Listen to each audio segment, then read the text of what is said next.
जब कन्या भोजन कराते हैं तो एक लंगूर भी होता है, यानी लड़का भी होता है। तो हमारा लंगूर आज का ये है। मुझे क्यों तोड़ा? रेयांश, सबसे अच्छा क्या लगा? आलू की सब्जी। ये रहा रायता, ये रही खीर और ये रही आलू की सब्जी। ओ sorry, barfi.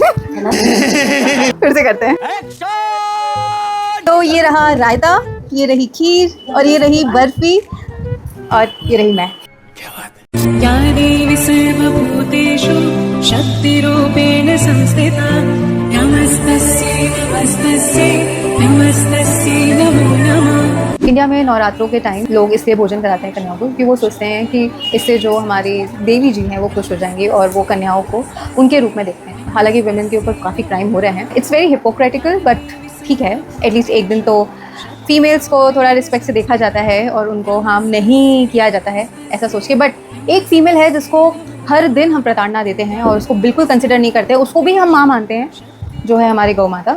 So hello everyone, welcome to another vlog. और आज हम बनाने वाले हैं नारियल का दूध, जिससे हम दो काम करने वाले हैं। पहला, हम उससे बनाने वाले हैं साबूदाने की खीर और दूसरा, हम करने वाले हैं महादेव का अभिषेक। और आज हम कन्या भोज भी करवाएंगे। So let's see. तो ये रहा नारियल और इसको हमने रात में ही तोड़ा है और अच्छे से साफ किया है। अब हम इसको डालेंगे मिक्सर में। इसमें डालेंगे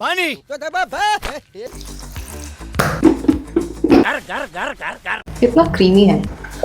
इसका जो रेसिड्यू बचेगा उससे हम एक और डिश बना सकते हैं। मस्त प्लान है। ये देखो, इसका रेसिड्यू निकला इतना सारा। अरे वाह, ये तो बहुत ज्यादा है। कैन यू इमेजिन कि 2 नारियल से इतना ज्यादा दूध निकला है और ये इतना ज्यादा गाढ़ा है ना कि आप इसको डबल कर सकते हो, यानी एक नारियल से 1 लीटर दूध। ये का डबल? कभी कोई सोच सकता है कि पेड़ों से भी इतना अच्छा और टेस्टी दूध आ सकता है, बिना किसी को नुकसान पहुंचाए, क्रूएल्टी फ्री। ये बड़ी अच्छी बात कही आप। इतना सफेद दूध देखा है कभी किसी ने? तो जो हमने इतना सारा नारियल का दूध निकाला है उसमें से हम 2 काम करेंगे। पहला करेंगे हम महादेव पशुपतिनाथ का अभिषेक और दूसरा हम बनाएंगे बहुत टेस्टी साबूदाने की खीर। और जो उसका रेसिड्यू बचा है उससे हम बनाएंगे बर्फी। तो देखा, पूरा का पूरा जो कोकोनट है वो यूज हो गया।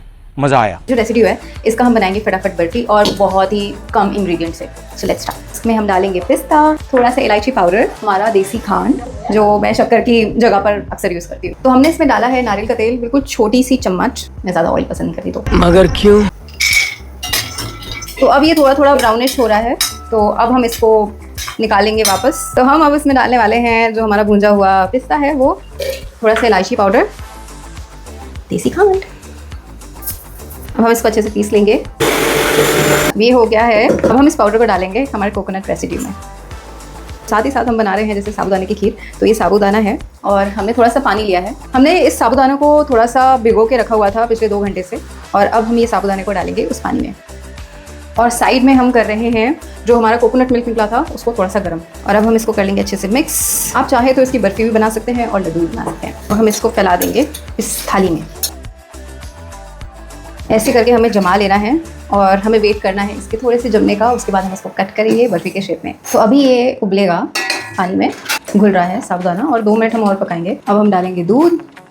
तो हमें ऐसा लग सकता है बनाते टाइम कि ये दूध फट रहा है, पर वो फट नहीं रहा है। ये प्रोसेस में हमें दिखाई पड़ता है, बट बनने के बाद ये एग्जैक्टली वैसे ही लगता है जैसे लोग डेयरी के दूध से बनाते हैं। पर of course we know that dairy का दूध is not good for animals, not good for climate and also not good for us. तो हम बना रहे हैं कोकोनट मिल्क की खीर, साबूदाने की खीर बना रहे हैं कोकोनट मिल्क से। दोनों अलग अलग होते हैं क्या? हमारी जम गई है बर्फी जो हमने बनाई थी कोकोनट के रेसिड्यू से। तो अब हम इसको कट करेंगे। मैं भूल गई हूँ, पर आप मत भूलना, बर्फी जमाने से पहले थाली में ज़रूर ऑयल लगाना।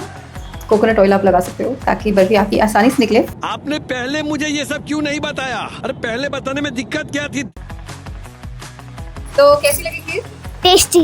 Very tasty. तो ये जो प्रसाद हमने बनाया है ये कम्प्लीटली एंड 100% वीगन है, यानी 100% प्लांट बेस्ड है। और इसमें बिल्कुल भी पशु क्रूरता इन्वॉल्व नहीं है, क्योंकि ये सब पौधों से आता है। ये हुई ना बात। जनरली जो हम खीर खाते हैं वो गाय या भैंस के दूध से बनती है, पता है ना? तो उसमें और इसमें क्या डिफरेंस है, कुछ समझ में आया? ये नारियल की है।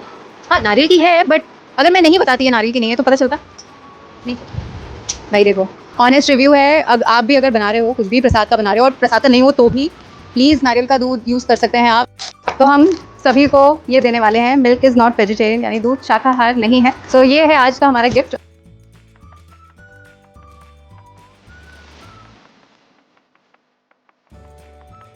जैसे कि आपने देखा हमने सक्सेसफुली कन्या भोजन कराया और फाइनली हमने मतलब बहुत आसान था बेसिकली करना। और प्लस आप कोई भी पूजा पाठ का काम कर रहे हो, चाहे आप की कोई मन्नत हो या फिर आप कुछ ट्रेडिशन फॉलो कर रहे हो, तो आप आसानी से घर में वनस्पति आधारित भोजन या वनस्पति आधारित पूजा पाठ कर सकते हो और अपने भगवान को भी खुश कर सकते हो। ऑफकोर्स कोई भी भगवान नहीं चाहेगा कि हम पशुओं को तकलीफ दें या फिर उनसे आई हुई चीज़ों के द्वारा हम उनके लिए कुछ करें जो कि हमारी है ही नहीं। तो क्यों ना हम सात्विक तरीके से और बहुत अच्छे से उनको खुश करें और उनको वेलकम करें। जय माता दी।